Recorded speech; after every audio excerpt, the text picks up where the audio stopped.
Good day everyone, I am Joseph Leviticus Dakipel and I am here to interview one of the pillars of our society, the modern heroes of our community.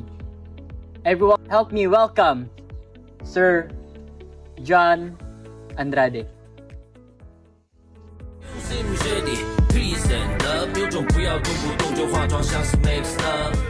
morning, Levy. So first of all, sir, kindly introduce yourself to our viewers. Okay, good day everyone. I am John Andrade. I am a maintenance / all-around worker in Dubai. Thank you, sir. So here in the Philippines, I was given a task to interview someone who migrate to the other country to work or permanently live as a citizen in Dubai. And now, sir, I have a question for you. Question number one: what were some of the challenges you faced in your home country that influenced your decision to migrate? I will translate into Bisaya, sir. Unsa may mga challenges nga naka-impluwensya nimo nga migrate? Mga reasons para mo migrate ka sa laing lugar, specifically dito sa Dubai. So sa atong world karon sa Philippines, lisod kayo yang pagtrabaho, like daghan kayo requirements ang ilang sahod mubo sad sa amo sa Dubai. Sumo to tong Indomie sa Dubai para ato manarbaho. So, sa imong giingon nga karon nga ang sahod diri sa Pilipinas is nubo. Unsa man gyud kanang kamatuoran, dako ba gyud og gap ang sahod dito og diri? So na po a little bit higher than sa atong Dubai. Kasagaran sa mga trabahante ni sa Pilipinas, pwede din sila sa Dubai para manarbaho. So, daghan po kayo opportunity sa Dubai kaysa sa Philippines. Thank you, sir. So, question number 2. Were there any particular challenges or obstacles you encountered during the immigration process? So, i-translate na po into Bisaya. Nabay mga challenges, especially kanang pag-process nimo sa immigration nga murag ahong na kunan diri sa Pilipinas is medyo stricto ang pag-manage nila sa immigration.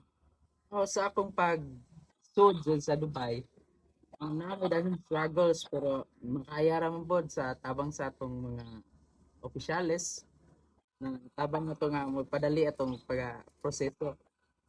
Thank you so much. So, we're going straight to question number 3. So, how was your experience being adjusting life in abroad? So, unsa may imong experience while nag-adjust ka sa panginabuhi sa abroad na diri sa Pilipinas, pwede ra tayo makikaon sa laing balay, kinay imbitasyon na birthday dito. Well, dito sa gawas wala tayong mga kaila, wala tayong mga madulungan nga pamilya kay syempre ikaw nag-struggle ka. Dili na mo madala imong pamilya dito sa gawas. It was very hard there. First, abot ko adto nga wala jud koy amigo. Okay, baka istorya like that. But So introvert ka dito, sir. nagadugay, nagaila ra po ta sa itong mga kauban. Friendly man ta, mga Pinoy friendly. Yeah, pakto na, sir.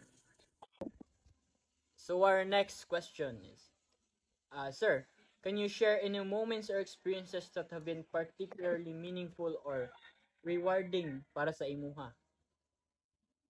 Sa ako pag gikan ng Philippines, more taas ako kay kuan ba. Yung pag-abot ato sa Dubai, magikan jud ta sa kinahunhan. Like maghinlo pa ka una before ka mo saka naranggo. Mo to taud-taud to mga pila ka months, mura ko mi upgrade. Ahimo na kong technician adto. Wow. Mo na Grabe mong successor. lagi nya mas dako na pud sweldo. Mo to makatabang na to sa tong pamilya nga atong gibuhi. Grabe kayo may experience, sir, no? So, bitaw, sir, sa ako nahinumduman kay nahimo kang project analyst dito sa imong karaan nga kumpanya, which is company of sa mga buhat og mga PC or computer. Yes. So, now, this is our last and final question. Actually, this is not a question. unsa may imong mga advice ato sa mga tao nga nag-seek og opportunity abroad karon, well, diri sila sa Pilipinas nga naglisod sila sa Pilipinas and they want to venture on new journey para kuan ang ilang kinabuhi diri sa atong nasod. Unang-una sa tanan, kanang praise ta ni God nga tagaan ta niya saktong pandawas nga na kay ang lawas ra ang puhunan didto sa Dubai kay work ra sila, work home nya be strong kay malayo ba ka sa imong pamilya mo ang be strong jud nya patient po dapat kuan ka taas ka kuan na to pasensya like nya na mo na to apa nita. So that was our interview to our special guest, Sir John Andrade. Sir, thank you so much. Thank you sir. And now, people of the Philippines, I am here back again. Thank you so much for watching our video sa akong project, Tumam Lumantas. Thank you so much, ma'am, for giving me the opportunity to interview one of the most handsome and persevere person I know in my life. Sir John, thank you again, sir. And may God bless you.